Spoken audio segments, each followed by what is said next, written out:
Bashundhara LP gas, ভরসা রাখুন, স্বাচ্ছন্দ্যে থাকুন। স্বাস্থ্য কর্মকর্তাদের অনুমোদনেই বাজে সুরক্ষা সামগ্রী সরবরাহ করতেন শাহেদ। পরিচিতির জেরেই সাবরিনার জালিয়াতি, ব্রিফিংয়ে ডিবি। হদিস নেই রিজেন্টকে দেয়া দামি সরকারি যন্ত্রপাতির।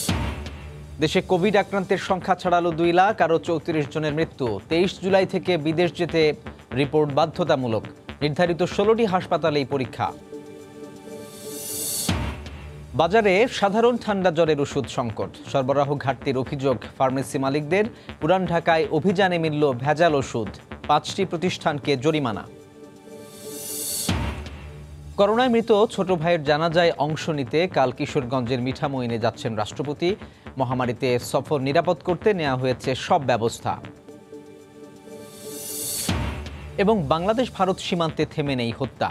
বিএসএফকে মানবিক আচরণ করতে হবে বলছেন বিশ্লেষকরা। নয়াদিল্লি কথা রাখছে না, হতাশ স্বরাষ্ট্রমন্ত্রী।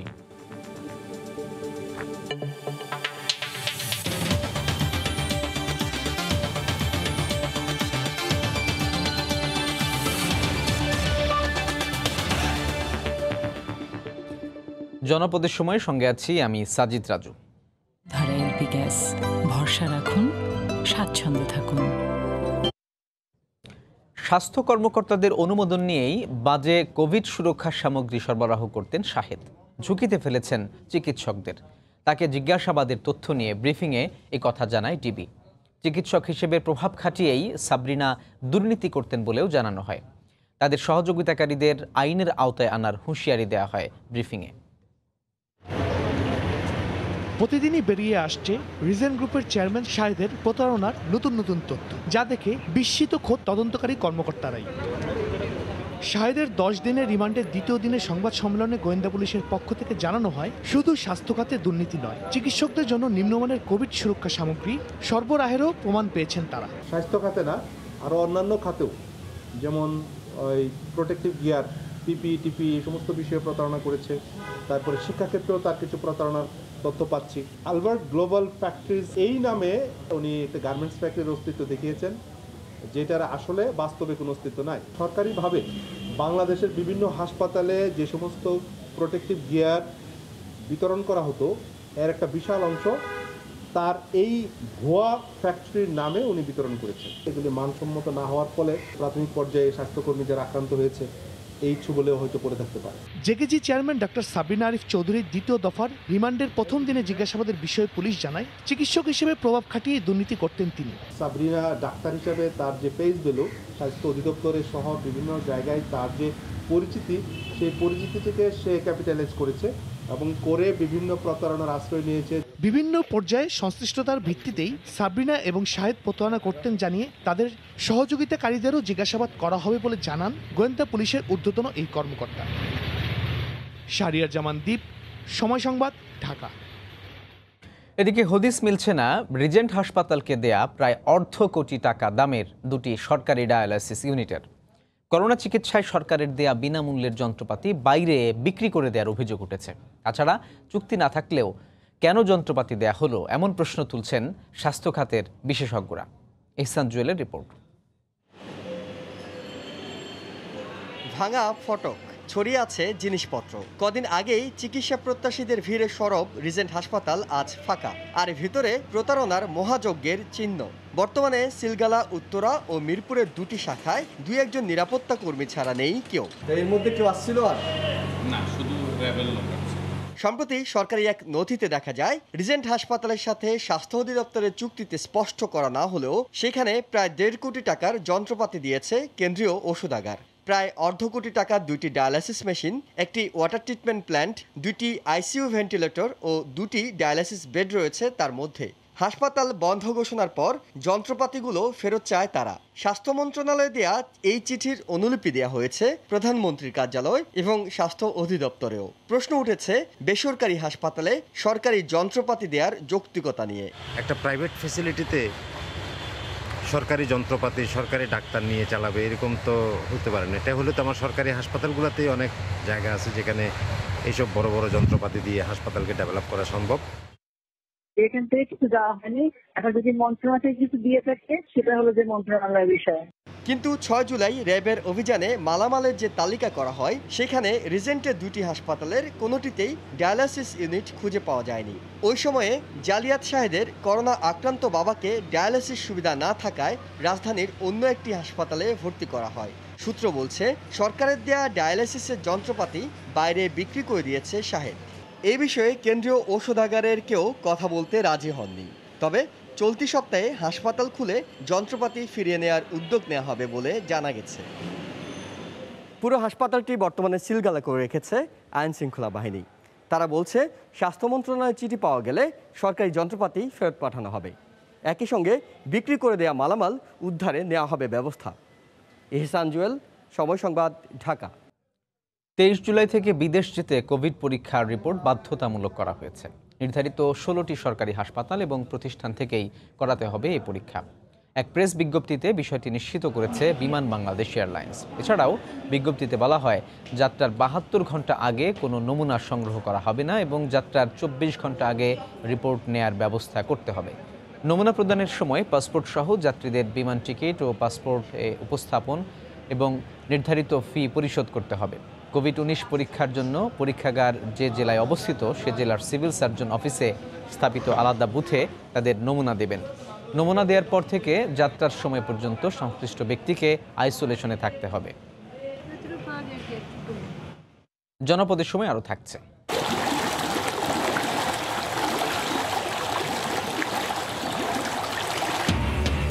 যমুনার পানি বেড়ে মানিকগঞ্জে প্লাবিত নতুন নতুন এলাকা। জামালপুরে নিরাপদ আশ্রয়ে ছুটছেন দুর্গতরা। বগুড়ায় সিমেন্ট বোঝাই ট্রাকের চাপে ভেঙে পড়ল ব্রিজ।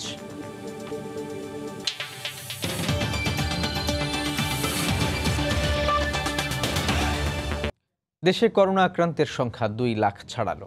আজ 10,923টি নমুনা পরীক্ষায় 2,709 জন শনাক্ত হয়েছেন। এছাড়া একদিনে আরও 34 জনের মৃত্যু হয়েছে। এ নিয়ে মারা গেলেন 2,581 জন। সুস্থ হয়েছেন 1,373 জন। স্বাস্থ্য অধিদপ্তরের নিয়মিত বুলেটিনে এই তথ্য জানানো হয়। স্বাস্থ্য অধিদপ্তরের বুলেটিনের তথ্য অনুযায়ী দেশের করোনার জন্য নির্ধারিত হাসপাতালগুলোতে মোট শয্যা সংখ্যা 14,720টি, এর মধ্যে 10,533টি শয্যাই খালি রয়েছে। একই সঙ্গে সারা দেশে মোট 379টি আইসিইউর মধ্যে 163টি খালি রয়েছে। প্রতিদিন আক্রান্তের সংখ্যা বাড়লেও আইসিইউ এবং শয্যা খালি থাকার বিষয়ে ব্যাখ্যা দেওয়া হলো বুলেটিনে। যেহেতু মৃদু উপসর্গের লোক বেশি, সেজন্যই হয়তো হাসপাতালের শয্যাগুলি খালি আছে এবং তারা বাসা থেকেই চিকিৎসা নিচ্ছেন এবং আমাদের টেলিমেডিসিন, শক্তিশালী টেলিমেডিসিন যে সেবা প্রদান সেটা অব্যাহত আছে। দেশের মোট জনসংখ্যার মধ্যে 10 লক্ষে শনাক্তের হার 1,239.32%, মৃত্যুর হার 15.83% এবং সুস্থতার হার 675.26%। শতকরা 80% মানুষের নতুন করে আরো 34 জন সহ মোট মৃতের সংখ্যা দাঁড়ালো 2,581 জনে। 132 দিনে মোট আক্রান্তের সংখ্যা 2 লক্ষ ছাড়িয়ে দাঁড়ালো 2,02,066 জনে। 24 ঘন্টায় মৃত্যুবরণ করেছেন 34 জন। এ পর্যন্ত মৃত্যুবরণ করেছেন 2,581 জন। সুস্থ থাকতে ভিটামিন সি এবং জিঙ্ক জাতীয় খাবার গ্রহণের পরামর্শ দেওয়া হয় বুলেটিনে। খাদ্য তালিকার মধ্যে থাকতে হবে এবং তরিকুল ইসলাম সৌরভ, সময় সংবাদ, ঢাকা। দেশে করোনা আক্রান্তের সংখ্যা 2 লাখ ছাড়ালো। আজ 10,923টি নমুনা পরীক্ষায় 2,709 জন শনাক্ত হয়েছেন। এছাড়া একদিনে আরও 34 জনের মৃত্যু হয়েছে। নিয়ে মারা গেলেন 2,581 জন। সুস্থ হয়েছেন 1,373 জন। করোনার সবশেষ পরিস্থিতি নিয়ে স্বাস্থ্য অধিদপ্তরের বুলেটিনটি বিশ্লেষণ করেছেন রিপোর্টার আজহার লিমন। বিশ্ব স্বাস্থ্য সংস্থার মতে প্রতি 10 থেকে 30 জন রোগীকে পরীক্ষা করে যদি একজন রোগী শনাক্ত হয় তাহলে ধরে নেওয়া হয় টেস্টের সংখ্যা সন্তোষজনক। বাংলাদেশে 10 লাখ টেস্ট করে 2 লাখের বেশি রোগী পাওয়া গেছে এবং প্রতি 5 জনে একজন রোগী শনাক্ত হচ্ছে। গেল 24 ঘন্টায় নমুনা পরীক্ষা করা হয়েছে 10,923 জনের, যাদের মধ্যে করোনা শনাক্ত হয়েছে 2,709 জনের দেহে। গেল 24 ঘন্টায় মৃত্যুবরণ করেছেন 34 জন। এনাগাত মোট মৃত্যুবরণ করা রোগীর সংখ্যা দাঁড়ালো 2,581 জন। গেল 7 দিনে শনাক্তের হারটা 21 থেকে আমরা 25% মধ্যেই দেখছি। আজকে শনাক্তের হারটা আমরা দেখতে পাচ্ছি 24.80%। প্রথম 50,000 রোগীর সংখ্যা দাঁড়াতে প্রায় সময় লেগেছিল 3 মাস। মাস, এর পরের যে 16 দিন, সেই পরের 16 দিনে কিন্তু আরও 50,000 রোগী বেড়েছে। সবশেষ এক মাসে কিন্তু আরও 1 লাখ রোগী বেড়েছে। আজ রোগীর সংখ্যা দাঁড়িয়েছে 2,02,066 জন। সব থেকে বেশি আক্রান্ত হচ্ছে 21 থেকে 30 এবং 41 থেকে 40 বছর বয়সী রোগীরা। মৃত্যুবরণ করা রোগীদের ক্ষেত্রে আমরা দেখতে পাচ্ছি যে 60 ঊর্ধ্ব রোগীরা সব থেকে বেশি মৃত্যুবরণ করছেন। আমরা দেখছি যে প্রতি 100 জন মৃত্যুবরণ করা রোগীর 40 জনই প্রায় 60 ঊর্ধ্ব। এবং আক্রান্তের দিক থেকে কিন্তু আবার যারা বয়সে প্রবীণ তাদের আক্রান্তের হারটা কম, 7%। তো বাংলাদেশে করোনা আক্রান্ত প্রতি 1000 রোগীর মধ্যে মৃত্যুবরণ করছেন 12 জনের মতো। এবং বিশ্বের প্রায় 215 দেশ এবং অঞ্চলের মধ্যে আক্রান্ত দেশ হিসাবে বাংলাদেশের অবস্থান 17তম। এই ছিল আজকের বিশ্লেষণে। বাজারে সংকট দেখা দিয়েছে সাধারণ জ্বর, সর্দি, কাশির নিত্য প্রয়োজনীয় ওষুধের। এসব রোগে আক্রান্তদের ভোগান্তি তাই বাড়ছে প্রতিদিন। ফার্মেসিগুলো বলছে সরবরাহ না থাকায় বিক্রি করতে পারছেন না তারা। ঔষধ শিল্প সমিতি বলছে কোভিডের প্রাথমিক চিকিৎসায় এসব ওষুধের ব্যবহার বেড়ে গেলেও সরবরাহে কোনো ঘাটতি নেই। তবে চিকিৎসকরা বলছেন নিত্য প্রয়োজনীয় সাধারণ ওষুধের সংকট যুক্তিহীন, অধিক মুনাফার লোভে কৃত্রিম সংকট সৃষ্টি করা হয়েছে। নাজমুস সালেহের রিপোর্ট। হঠাৎ করে জ্বর, সর্দি, কাশি কিংবা গলা ব্যথার মতো সাধারণ নিত্য প্রয়োজনীয় ওষুধের সংকট দেখা দিয়েছে বাজারে। এসব রোগের চিকিৎসায় ব্যবহৃত নাপা, ফেক্সো, এইস, কেভি কিংবা রেক্সের মতো ঔষধের সংকট দেখা দিয়েছে। দোকানের পর দোকান ঘুরে কাঙ্ক্ষিত ওষুধ না পেয়ে দুর্ভোগে সাধারণ মানুষ। 4-5টা দোকানেই নাপা, প্যারাসিটামল এবং ফেক্সোফেনাডিন এই গ্রুপের ওষুধ খুঁজছি, সবাই বলতেছে নাই নাই নাই। 5-6টা দোকান খুঁজছি, একটা পাইছিলাম, এক পাতা একবার নিয়ে গেছি, পরে আর পাইলাম না। ফার্মেসি মালিকরা বলছেন করোনা প্রাদুর্ভাবের শুরু থেকে চাহিদার তুলনায় সরবরাহের ঘাটতি থাকায় বেড়েছে সংকট। নাপা এক্সটেন্ড সাপ্লাই নাই, নাপা সাপ্লাই নাই, ফেকজো গত 2 মাস ধরে আমরা কাস্টমারদেরকে দিতে পারতেছি না। কাস্টমার চাহিদা বেশি, যার কারণে কোম্পানি দিতে পারতেছে না। পুরো প্যারাসিটামল গ্রুপ নাপা এক্সটেন্ড এসব দিচ্ছে না কোম্পানি। ঔষধ শিল্প সমিতির দাবি স্বাভাবিক আছে সরবরাহ, বরং মানুষ আতঙ্কিত হয়ে নিত্যপণ্যের মতো এসব ওষুধও মজুত করছেন, ফলে বেড়েছে সংকট। ওষুধের কোনো অভাব নেই, আমরা সাপ্লাই দিতে পারছি।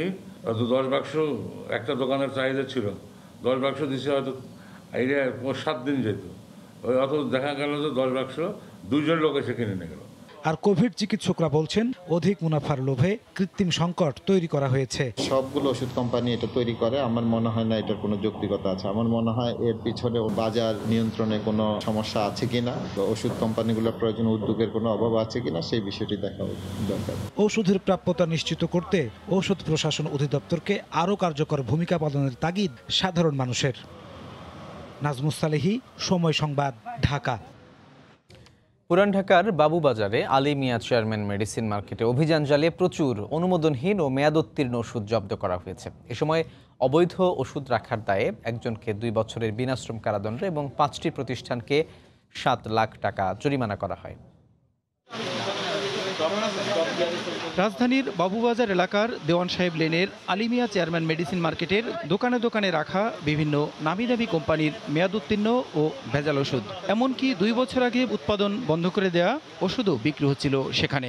গোপন সংবাদের ভিত্তিতে শনিবার দুপুর থেকে নির্বাহী ম্যাজিস্ট্রেট পলাশ কুমার বসুর নেতৃত্বে অভিযান চালিয়ে অনুমোদনহীন ও মেয়াদোত্তীর্ণ ওষুধ জব্দ করেন ভ্রাম্যমাণ আদালত। আমরা জানি অনুমোদন আছে, এখন স্যার বলছে যে এটার অনুমোদন নাই, তাহলে এটা এর বাইরে তো আমরা জানি না স্যার। তবে ওষুধ প্রশাসন অধিদপ্তরের সহকারী পরিচালক বলেন, এরা এমন ওষুধ বাজারে এনেছে যেগুলোর উৎপাদনই বন্ধ। ওষুধ ফার্মেসি যখন আপনি ব্যবসা করবেন, একজন ফার্মাসিস্ট থাকে, সে সবসময় সচেতন হইবে যে ওষুধ কোম্পানি থেকে ওষুধ কিনবে, সে ইনভয়েস নিয়ে কিনবে। অনুমোদনহীন নকল ভেজাল ওষুধ রাখার দায়ে একজনের কারাদণ্ড, একটি প্রতিষ্ঠান সিলগালা ও 5টি প্রতিষ্ঠানকে 7 লাখ টাকা জরিমানা করার কথা জানান ম্যাজিস্ট্রেট। 5টি প্রতিষ্ঠানকে সর্বোচ্চ 7 লক্ষ টাকা জরিমানা করা হয়েছে এবং আরেকটি প্রতিষ্ঠান যেটা মিজান মেডিকেল হল, যেখানে আমরা একটা ভেজাল অনুমোদনের নকল ওষুধের গোডাউন পেয়েছি। জানুর রহমানকে কিন্তু 2 বছরের বিনাশ্রম কারাদণ্ড প্রদান করা হয়েছে। জীবন রক্ষাকারী এসব ওষুধের নকল ভেজাল ঠেকাতে ভ্রাম্যমাণ আদালতের অভিযান অব্যাহত রাখার কথাও বলেন তিনি। প্রসূন আশিস, সময় সংবাদ, ঢাকা। জনপদের সময় আরও থাকছে। কুরবানির 2 সপ্তাহের কম বাকি থাকলেও কুষ্টিয়া ও যশোর ক্রেতাশূন্য পশুর হাট, ন্যায্য দাম পাওয়া নিয়ে দুশ্চিন্তায় খামারিরা, বড় লোকসানের আশঙ্কা।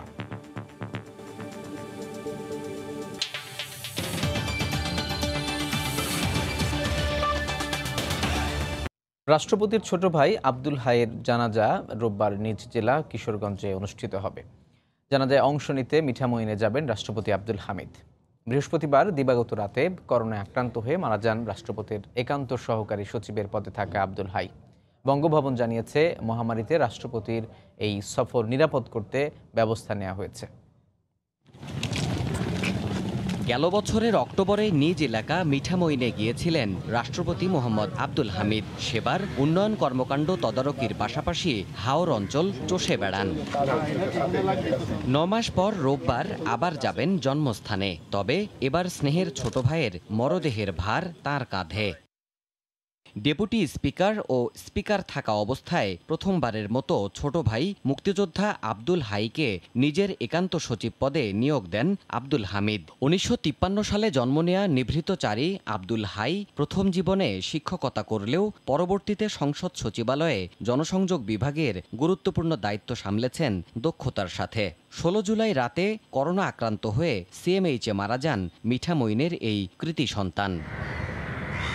ছোট ভাইয়ের জানাজায় অংশ নিতে রাষ্ট্রপতি রোববার দুপুরে আকাশপথে কিশোরগঞ্জে যাবেন বলে জানিয়েছে বঙ্গভবন। হেলিকপ্টারে করে 12টার দিক থেকে এখান থেকে রওনা করবে, একটা মিঠামইনে পৌঁছবে। মিঠামইনে পৌঁছে পর ওইখানে 2:30টার দিকে জানাজা হবে, মুক্তিযোদ্ধা হিসেবে গার্ড অফ অনার হবে, তারপরে মুক্তিযোদ্ধা এবং সবার শ্রদ্ধা নিবেদন হবে। মিঠামইনের কামালপুর গ্রামে পারিবারিক কবরস্থানে বাবা মায়ের পাশেই রাষ্ট্রীয় মর্যাদায় শায়িত হবেন আব্দুল হাই। দেবাশিস রায়, সময় সংবাদ, ঢাকা। পদ্মার প্রবল স্রোতে শিমুলিয়া কাঁঠালবাড়ি নৌ রুটে 43 ঘন্টা বন্ধ থাকার পর সীমিত পরিসরে চলছে ফেরি। এদিকে বিকল্প রুট হওয়ায় পাটুরিয়া দৌলতদিয়া নৌ রুটে বেড়েছে যানবাহনের চাপ। মুন্সিগঞ্জের শিমুলিয়া ঘাট কর্তৃপক্ষ জানায়, পদ্মায় প্রবল স্রোতে দুর্ঘটনা এড়াতে বৃহস্পতিবার রাত 8টা থেকে শিমুলিয়া কাঁঠালবাড়ি নৌ রুটে ফেরি চলাচল বন্ধ করে দেওয়া হয়। শুক্রবার সীমিত আকারে ফেরি চালু করার চেষ্টা করেও ব্যর্থ হয় কর্তৃপক্ষ। এই অবস্থার দীর্ঘ 43 ঘন্টা বন্ধ থাকার পর শনিবার বিকেলে আবারও সীমিত পরিসরে চালু করা হয় ফেরি পারাপার। তবে তীব্র স্রোতের কারণে ব্যাহত হচ্ছে ফেরি চলাচল।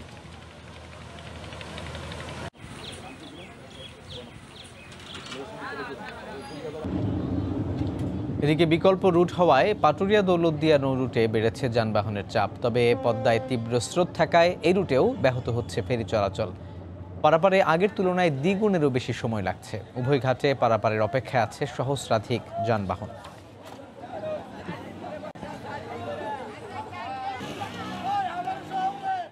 মানিকগঞ্জের 7 উপজেলায় নতুন নতুন এলাকা প্লাবিত হয়েছে। পানিবন্দী হয়ে পড়েছে 15টি ইউনিয়নের 32টি গ্রাম। অন্যদিকে জামালপুরে পানিবন্দী হয়ে পড়েছে কয়েক লাখ মানুষ। পরিবারের সদস্য ও গবাদি পশু নিয়ে উঁচু স্থানে আশ্রয় নিয়েছেন বানভাসী মানুষ। দুর্গত এলাকায় ছড়িয়ে পড়েছে পানিবাহিত নানা রোগ। দেখা দিয়েছে বিশুদ্ধ পানি ও খাদ্য সংকট। জেলা প্রতিনিধিদের পাঠানো তথ্য ও ছবি নিয়ে রিপোর্ট। মানিকগঞ্জের জোনতা এলাকা, রাস্তা গড়িয়ে বন্যার পানি প্রবল বেগে ঢুকছে লোকালয়ে। বানের তোড়ে ভেঙে গেছে দৌলতপুর আমতলী আঞ্চলিক সড়কের বিভিন্ন অংশ। যমুনার পাশাপাশি হুহু করে বাড়ছে পদ্মার পানিও। দৌলতপুর, ঘিওর ও হরিরামপুর সহ 4 উপজেলার বিভিন্ন স্থানে বন্যার পানিতে তলিয়ে গেছে বসতঘর। পানির জন্য কষ্ট হইতেছে, ছোট বাচ্চা নিয়ে থাকা কষ্ট। সরকারের কিছু দিলে আমরা, কেউ পাবলিক কিছু দিলে আমরা খায়া বাঁচতে পারি। 70 ঊর্ধ্ব দেলোয়ারা খাতুন গলা পানিতে ডুবে থাকা বাড়িতে 4 দিন না খেয়ে থেকে আশ্রয় নিয়েছেন জামালপুরের দেওয়ানগঞ্জের গাবতলী রেল লাইনের খোলা আকাশের নিচে। পরে উপজেলা নির্বাহী কর্মকর্তার সহায়তায় ঠাঁই হয় স্থানীয় এক কাউন্সিলরের বাড়িতে। 4 দিন আগুন ধরে না, পানি। ইসলামপুরের আমতলী আঞ্চলিক সড়ক প্রবল গতিতে ছুটছে পানি। যমুনার পানিতে তলিয়ে গেছে 7 উপজেলার বসতবাড়ি। গবাদি পশু নিয়ে উঁচু স্থানে আশ্রয় নিয়েছেন দুর্গতরা। কঠিন অবস্থা, গরু কি খেলে আর আমরা কি খাই। স্কুল, কলেজ, ঘরবাড়ি সবখানে পানি। হাঁটু সমান পানি মারিয়ে অনেকে কোনো মতে ঠাঁই নিয়েছেন উঁচু জায়গায়। স্রোতের তোড়ে রাস্তা ভেঙে বন্ধ হয়ে পড়েছে ফরিদপুর সদরপুরের যোগাযোগ ব্যবস্থা। পদ্মার ভাঙনে বিলীন হয়ে গেছে চাঁদপুরের রাজরাজেশ্বর ইউনিয়নের একমাত্র আশ্রয় কেন্দ্রটিও। এছাড়া শরীয়তপুর, সুনামগঞ্জ, মুন্সিগঞ্জ, গাইবান্ধা সহ বেশ কয়েকটি জেলায় বন্যা পরিস্থিতির অবনতি হয়েছে। ফারিয়া ফারজানা, সময় সংবাদ। এদিকে বন্যায় মাটি সরে যাওয়ায় মালবোঝাই ট্রাকের চাপে ভেঙে পড়েছে বগুড়া সারিয়াকান্দির সড়কের শাহবাজপুর বেইলি ব্রিজ। এতে বগুড়া সারিয়াকান্দি সড়কে যান চলাচল বন্ধ হয়ে গেছে। সকাল থেকে বিকল্প পথে চলাচল করতে হচ্ছে সাধারণ মানুষকে। বিস্তারিত মাজেদুর রহমানের রিপোর্টে।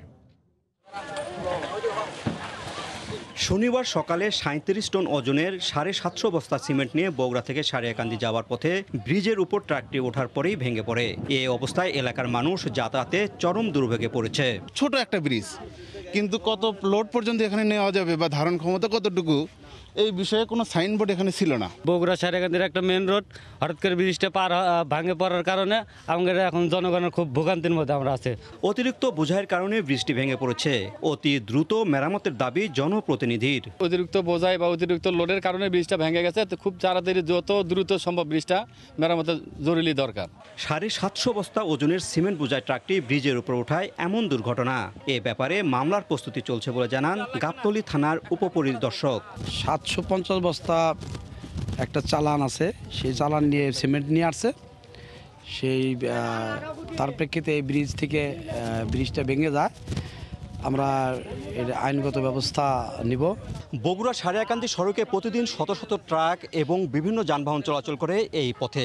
এই এলাকার জনগণের বসবাস প্রায় ৫ লাখ। বগুড়া থেকে মাজেদুর রহমান, সময় সংবাদ। বিরোধ না থাকলেও বাংলাদেশ ভারত সীমান্তে থেমে নেই হত্যা। গেল ৬ মাসে ২৫ বাংলাদেশি প্রাণ হারিয়েছেন ভারতীয় সীমান্তরক্ষী বাহিনী বিএসএফ এর গুলিতে নির্যাতনের শিকার হয়েছেন আরও অন্তত ৫০ জন। ভারতীয় বিশ্লেষকরা বলছেন মানবিক আচরণ করতে হবে বিএসএফকে, পাশাপাশি সীমান্তে নিষিদ্ধ করা জরুরি মারণাস্ত্রের ব্যবহারও। আর বারে বারে অভিযোগের পরও নয়াদিল্লি কথা রাখছে না বলে মন্তব্য স্বরাষ্ট্রমন্ত্রীর। বিস্তারিত সৈয়দ ইফতেখারের রিপোর্টে। ভারতের চারপাশে যে কটি দেশের সীমান্ত রয়েছে তার মধ্যে সবচেয়ে নির্দিষ্ট ও বিরোধহীন সীমান্ত বাংলাদেশের সঙ্গে। তবুও এই সীমান্তে হত্যার সংখ্যা সবচেয়ে বেশি। প্রতি বছরই প্রাণ যায় বহু নিরীহ বাঙালির।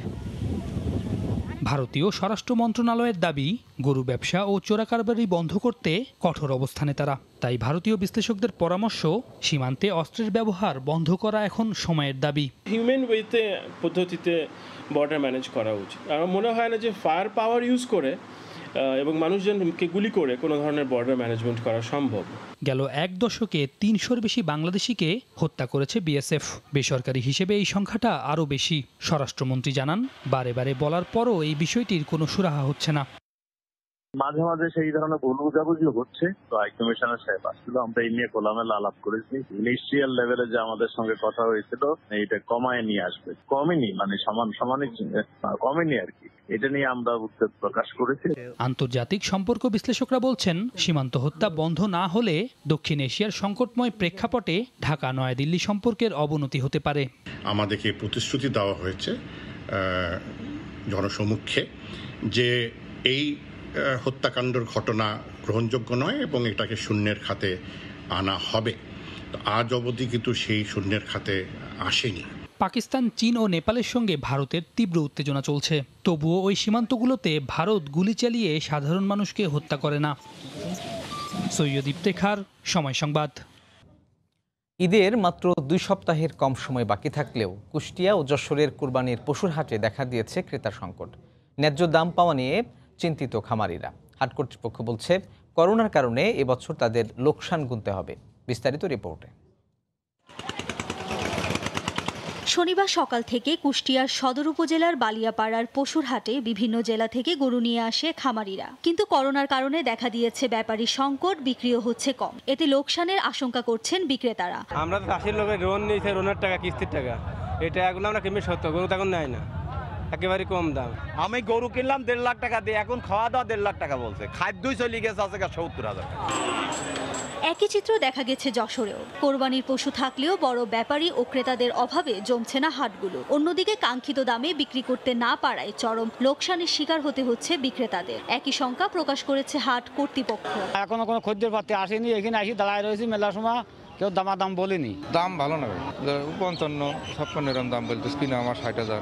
গরুর দাম খুবই কম, চাহিদা মতন বেচা কেনা করা যাচ্ছে না। আমরা এবছর হাট কিনে বিপাকে পড়েছি, কারণ আর সামনে 2-3টা হাট আছে, এখানে কি হবে বলা যায় না। হাটের অবস্থা সার্বিক মিলাই আমরা খুব ক্ষতিগ্রস্ত। তবে স্বাস্থ্যবিধি মেনে হাট পরিচালনার কথা বলা হলেও অনেক ক্ষেত্রেই দেখা গেছে তার উল্টো চিত্র। আফরোজ রিয়া, সময় সংবাদ। জনপদের সময়ের শিরোনামগুলো জানিয়ে দিচ্ছি আরও একবার।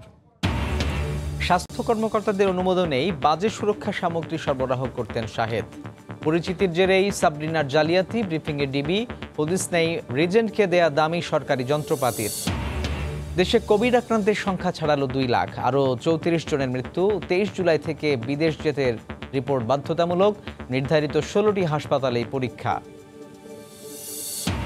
বাজারে সাধারণ ঠান্ডা জ্বরের ওষুধ সংকট, সরবরাহ ঘাটতির অভিযোগ ফার্মেসি মালিকদের। পুরান ঢাকায় অভিযানে মিলল ভেজাল ওষুধ, 5 প্রতিষ্ঠানকে জরিমানা। করোনার মৃত ছোট ভাইয়ের জানাজায় অংশ নিতে কাল কিশোরগঞ্জের মিঠামইনে যাচ্ছেন রাষ্ট্রপতি। মহামারীতে সফর নিরাপদ করতে নেওয়া হয়েছে সব ব্যবস্থা। এবং বাংলাদেশ ভারত সীমান্তে থেমে নেই হত্যা, বিএসএফকে মানবিক আচরণ করতে হবে বলছেন বিশ্লেষকরা। নয়াদিল্লি কথা রাখছে না, হতাশ স্বরাষ্ট্রমন্ত্রী।